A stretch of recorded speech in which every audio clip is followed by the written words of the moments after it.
ফের লাগামহীন কল্যাণ বন্দ্যোপাধ্যায়। শুভেন্দু সুকান্তকে কদর্য আক্রমণ, বিজেপিকেও নিশানা। শ্রীরামপুরের সাংসদকে পাল্টা পদ্ম শিবিরের। বিজেপি চক্রান্ত করছে ইলেকশন কমিশনের মাধ্যম দিয়ে। না, কিছুতেই গায়ের জ্বালা কমছে না শাসকের। এসআইআর নিয়ে লাগাতার মিথ্যাচার, শুনানি পর্বেও যা অব্যাহত রইল। এবার ময়দানে তৃণমূলের কল্যাণ ব্যানার্জি।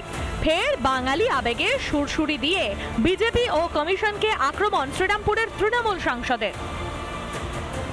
বিজেপি চক্রান্ত করছে ইলেকশন কমিশনের মাধ্যম দিয়ে পশ্চিমবাংলায় ভোটার কমানো।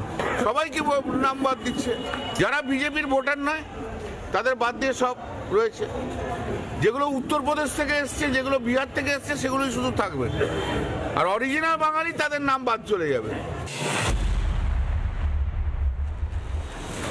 মন গড়া, আবল তাবল, মনে প্রাণে যা চাইলেন বলে গেলেন কল্যাণ।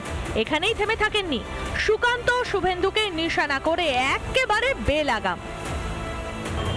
অশিক্ষিত, অভদ্র সব পশ্চিমবাংলায় বিজেপি লিডার রয়েছে। শুভেন্দু অধিকারীকে মুখ্যমন্ত্রী হতে হবে বলে কত মানুষকে মারছে দেখছেন। চারিদিকে বাঙালি মারছে, তো শুভেন্দু অধিকারীর জন্য। গরু ছাগল যখন বিরোধী দলনেতা হয় তখন এইরকম হয় পশ্চিমবাংলায়।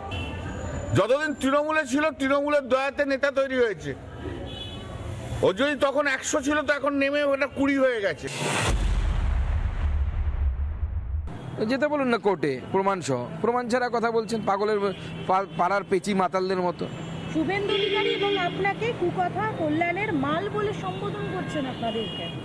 এটাই কি তৃণমূলের? ওটা তৃণমূলের কালচার। সন্ধ্যেবেলা মাল খান, মাল নিয়ে কাটান সময়। ওরা মালই বলবে, আর কি বলবে, ভালো কিছু তো বলতে পারবে না। বারবার কল্যাণের কদর্য ভাষার সাক্ষী থেকেছে বাংলা। রাজ্যপাল, প্রধানমন্ত্রী, এমনকি দেশের প্রধান বিচারপতিকেও রেহাই দেননি তৃণমূল সাংসদ। প্রতিবারই নিয়ম করে নিজের সাগরেদদের আচরণে চোখ বুজেই থেকেছেন মমতা।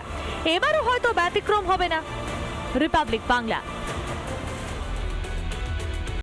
নানা ধরনের কন্টেন্ট দেখার জন্য লাইক করুন, শেয়ার করুন আমাদের ফেসবুক পেজ, সাবস্ক্রাইব করুন আমাদের ইউটিউব চ্যানেল। পাশাপাশি অন্যান্য ব্রেকিং নিউজের জন্য অবশ্যই চোখ রাখুন রিপাবলিক বাংলায়।